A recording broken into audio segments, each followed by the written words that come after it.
Hey guys, Mr. Google, the Countdown God's here to review The Adjustment Bureau, starring Matt Damon, Emily Blunt, Terrence Stamp, John Slattery from Mad Men, and Anthony Mackie. It's directed by George Nolfi, who's written the screenplays of The Bourne Ultimatum and the Ocean's 11 movies.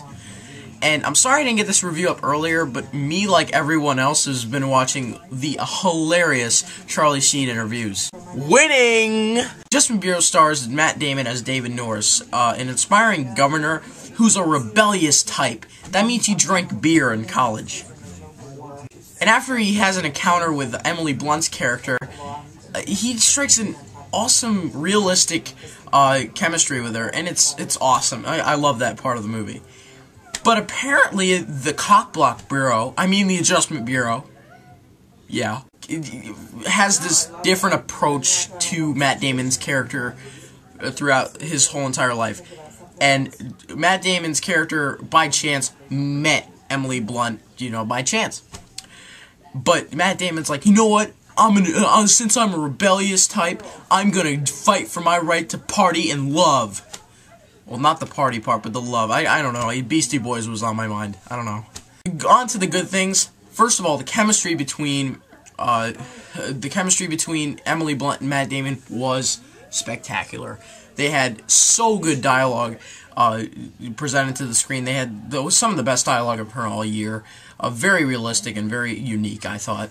Also, I love the premise of the movie anyway, and the whole Adjustment Bureau was like pretty badass and just really intriguing to watch on screen. Especially Terrence Stamp, John Slattery, and especially Anthony Mackie's characters. I thought this whole movie was intriguing, like the whole entire premise. Like the Adjustment Bureau controls everybody's lives, and they have these cool powers. And I'm not gonna give it away.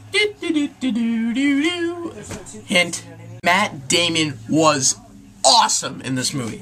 Really good performance. Like, Matt Damon's up there being one of my favorite actors. He's like in my top 5, I'd say. Emily Blunt is a very attractive actress, but she's one of those attractive actresses who can act her ass off, her little British patootie.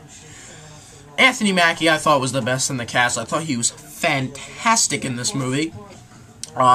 Just every scene he captured, he played the Adjustment Bureau member with a heart, and he was awesome at it. Terrence Stamp was really, really sinister in this movie, and he's used to playing that bad guy character, like in movies like Get Smart.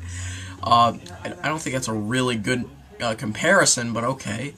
John Slattery, I never seen him in a movie before, but I've heard of that show Mad Men, which I still need to see. But John Slattery's pretty good. He's actually pretty good in this movie. Good delivery of dialogue. I also really like the direction by George Nolfi and the writing by George Nolfi. I thought, writing, directing, a really good job. The cinematography was great. The ending was awesome. The score was really good. The only problems I had with it, let me think.